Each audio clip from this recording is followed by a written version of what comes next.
మీద నడుచుకుంటూ వెళ్తే కొంత దగ్గరలోకి వచ్చేసినాక ఆ శిష్యులే ఆయనతో ఉండేవాళ్ళే ఆయన్ని చమ్మ పోతాం పోతాం పోతాం పోతాం అన్నారు.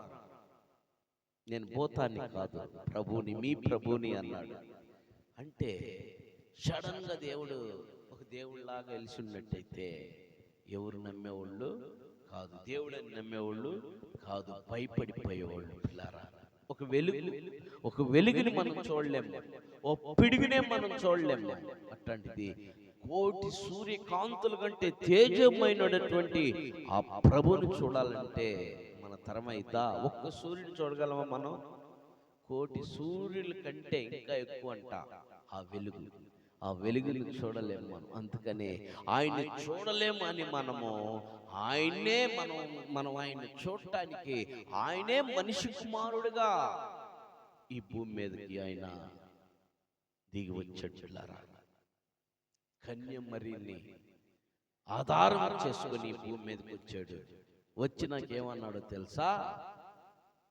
నీకు తోడుగా ఉంటాను అన్నాడు. నీకు తోడుగా ఉంటాను అన్నాడు. నాకు తోడుగా ఉంటానన్నాడు. ఎవరన్నా అంటారా? భార్య భర్తలు, నేను నీకు తోడుంటాలే సింధు చందుకని అనొచ్చు, నేను నీకు తోడుంటాలే అని. చందు సింధు అనొచ్చు, నేను నీకు తోడుంటానని. ఎంతకాలం ఉంటారు వీళ్ళు తోడు?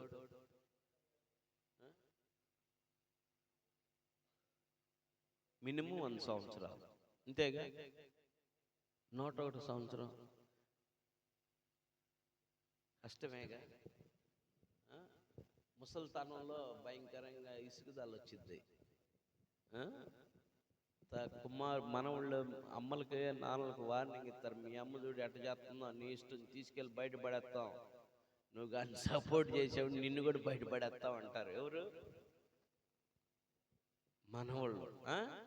రేపు లక్కీ, దర్శన్, హనీ, మినీ అనేది బుజ్జిమ్మని ఇప్పుడే అంటున్నారా? అబ్బో, దేవుని స్తోత్రం, ఇప్పుడే స్టార్ట్ అయింది ఆమెకి ఇక వారు. ఇక వీళ్ళు పెరిగే నుంచి ఇంకా ఆమెకి లబ్డబ్ గుండి. ఓకే, దేవునికి మహిమకరంగా అర్థం అవటానికి ఈ ఉపమానం తీసుకొచ్చా మీకు, సరేనా? దేవుడు నీకు తోడు. ఇమ్మానుయేల్, భాషాంతరం, దేవుడు మనకి తోడు కలిగిన దేవుడు నీకు తోడుగా ఉంటే, ఆ యొక్క సర్వాధికారం కలిగినటువంటి దేవుడు నీకు తోడుగా ఉంటే నీ జీవితంలో ఏది కొద్ది ఉండదు. ఆయన నీకు తోడు ఉండాలంటే నువ్వు చేయాల్సిన పని ఏం తెలుసా? ఆయన్ని ఆరాధించాలా. ఎలా ఆరాధించాలో తెలుసా? ఆత్మతో సత్యముతో ఆరాధించాలా. ఆత్మతో సత్యముతో నీవు పూర్ణ హృదయంతో, పూర్ణాత్మతో, పూర్ణ మనసుతో నువ్వు ఆయన ఆరాధిస్తే ఆయన నిన్ను విడిచిపెడతాడా? నేను విడిచిపెట్టడు.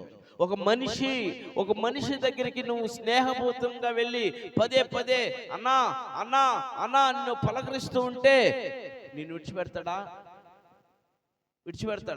లేక ఒక యజమానుడి దగ్గర పనివాడు వెళ్ళి అయ్యా అయ్యగారు అంటే యజమానుడు విడిచిపెట్టడు. అలాంటిది దేవుడు నిన్ను ఆరాధిస్తూ ఉంటే ఆయన నిన్ను విడిచిపెట్టడు. పిల్లారా, భాషాంతరము తోడని అర్థం. ఆ తోడు కలిగినటువంటి దేవుని నువ్వు విడిచిపెట్టద్దు. ఈ ఉదయకాలం నీకు ఈ సందేశం ఇవ్వటానికి దేవుడు ఈరోజు నిన్ను ఎన్నుకున్నాడు. నువ్వు దేవునికి ఇష్టడుగా, ఇష్టరాలుగా నువ్వు జీవించగలిగితే, దేవునికి ఇష్టడుగా, ఇష్టరాలుగా నువ్వు జీవించగలిగితే నిన్ను ఎన్నటికీ విడిచిపెట్టాడు. పిల్లారా, నీ కార్యకలాపాలన్నీ జరుగుతాయి. నిన్ను ఆశీర్వదిస్తాడు, నీ కుటుంబాన్ని ఆశీర్వదిస్తాడు, నీ బిడ్డల్ని ఆశీర్వదిస్తాడు, నీ బిడ్డల్ని ఆశీర్వదిస్తాడు. నీకు కావాల్సినటువంటి ప్రతిదీ నీకు దొరుకుతుంది. నీకు కావాల్సిన ప్రతి అవసరతలు తీరుస్తాడు. నీకు అనారోగ్యంగా ఉండా ఆరోగ్యంగా మారుస్తాడు. నీకున్నటువంటి సమస్యల నుండి విడిపిస్తాడు. నీకున్న బాధల నుండి విడిపిస్తాడు. నీకున్న కష్టాల నుండి విడిపిస్తాడు. నీకున్న రోగాల నుండి విడిపిస్తాడు. నీ మీద ఏర్పాటు చేస్తున్న దురాత్మల్ని విడిపిస్తాడు. నువ్వు చిక్కుకున్న సరసాల్లో ఉన్న బందీగా ఉన్నా, బానిసగా ఉన్నా నిన్ను విడిపిస్తాడు. యోసేపు బానిసగా ఉన్నాడు. యోసేపు చిన్నతనం నుండి బానిసగా ఉన్నాడు. బానిసతనం ఉండి కూడా ప్రభుని విడిచిపెట్టలేదు. ప్రభుని ఆరాధిస్తూ ఉన్నాడు. చెరసాల్లో ఉన్నాడు. యోసేపుని ఏం చేశాడు దేవుడు? విడిచిపెట్టాడా?